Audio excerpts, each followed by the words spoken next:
తమ న్యాయమైన డిమాండ్ల పరిష్కారం కోసం ఐఎఫ్టియు జాతీయ కమిటీ దేశవ్యాప్తంగా వివిధ రూపాలలో ఆందోళనలకు పిలుపునిచ్చింది.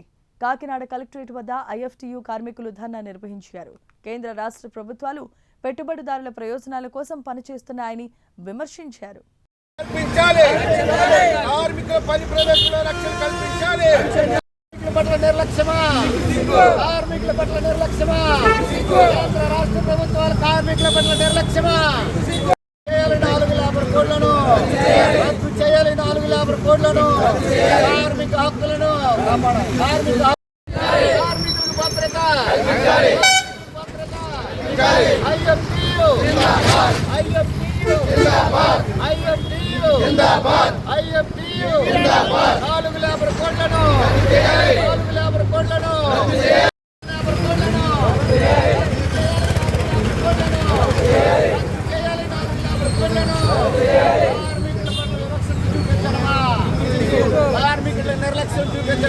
పేరు గుబ్బల ఆదినారాయణమూర్తి, భారత కార్మిక సంఘాల సమాఖ్య ఐఎఫ్టియు రాష్ట్ర కోశాధికారి.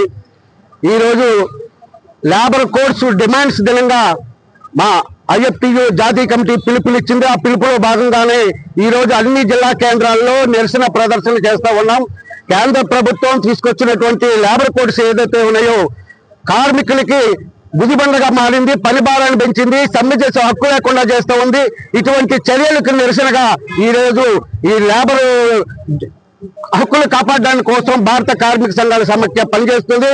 అలాగే ఇటీవల నోయిడా ప్రాంతంలో, యూపీ నోయిడా ప్రాంతంలో అక్కడ ఆందోళన చేస్తున్నటువంటి కార్మికుల మీద లాఠీ చార్జ్ చేశారు. 350 మంది కార్మికుల్ని అరెస్ట్ చేశారు. వాళ్ళకి బెయిల్ ఇవ్వకుండా నిర్బంధిస్తుంది.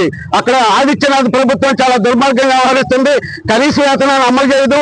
వాళ్ళకి అన్ని రాష్ట్రాల కన్నా ముందుగానే అక్కడ లేబర్ కోడ్స్ తీసుకొచ్చి పని భారాన్ని పెంచి కార్మికులకు వ్యతిరేకంగా యూపీ ప్రభుత్వం పనిచేస్తుంది. అలాగే ఏదైతే ఉందో కేంద్రంలో ఉన్నటువంటి ప్రభుత్వం కేంద్ర ప్రభుత్వాన్ని కొమ్ముగాస్తున్నటువంటి రాష్ట్ర ప్రభుత్వాలు కూడా చాలా దుర్మార్గంగా వ్యవహరిస్తున్నది. యాజమాన్యానికి అనుకూలంగా ఈ చట్టాలు చేస్తుంటే కనీసం నోరు మెదపట్లేదు. ప్రతిపక్షంలో ఉన్నటువంటి పార్టీలు కూడా నోరు మెదపకుండా చేస్తూ ఉన్నారు. ఈ అధికారంలో ఉన్నటువంటి ప్రభుత్వాలు కార్మిక వ్యతిరేక చర్యల్ని ఎండగట్టవలసిన అవసరం ఉంది. అలాగే ఇటీవల ప్రాంతంలో చాలా ఫ్యాక్టరీలో ప్రమాదాలు జరుగుతున్నాయి. ఆ ప్రమాదాలు జరిగినప్పుడు తూతూ మంత్రంగా అధికారులు వెళ్ళి తనిఖీలు చేసుకుని వస్తున్నారు తప్ప వాళ్ళకి కనీస హక్కులు, సమ్మె చేసే హక్కు ఇవన్నీ కోల్పోతున్నారు. వాళ్ళకి ప్రమాదాలు జరిగినప్పుడు వాళ్ళకి నష్టపరిహారం ఇవ్వటం జాప్యం చేస్తున్నారు. గతంలో జగన్ ప్రభుత్వం ఏదైతే నష్టపరిహారం ₹1,00,00,000 50 లక్షలు ప్రకటించిందో ఆ విధంగా పల్లె ప్రదేశాల్లో ప్రమాదాలు జరిగిన కార్మికులకి నష్టపరిహారం పెద్ద ఎత్తున ఇవ్వాలని, కార్మిక కుటుంబాలను ఆదుకోవాలని ఈ సందర్భంగా తెలియజేస్తున్నారు. ఈ రోజు జాతీయ కమిటీ, కేంద్ర కమిటీ, రాష్ట్ర కమిటీల పిలుపు మేరకు 21వ తేదీన కాకినాడ కలెక్టరేట్ దగ్గర కార్మిక వ్యతిరేక విధానాలని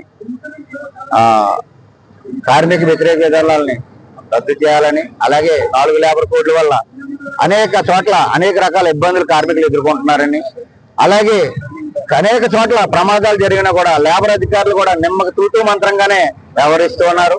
అదే విధంలో ఎప్పుడో పెట్టవలసిన 4 లేబర్ కోడ్లను విధిస్తూ అది యూపీలో ఏం పేరు రోహిడారు ఆ దేశంలో కార్మికులు కనీస వేతనాల కోసం అడిగినందుకు గాను వాళ్ళు అరెస్టులు చేసి, ఆందోళన రీతి అరెస్టులు చేయించి వాళ్ళ మీద కేసులు పెట్టి దుర్మార్గంగా వ్యవహరిస్తుంది. అదే పందాలో ఈ ప్రధానమంత్రి నరేంద్ర మోడీ గారు తెచ్చిన జీవోల్ని అక్కడ మొట్టమొదటిసారిగా అమలు చేయడం మొదలెట్టారు.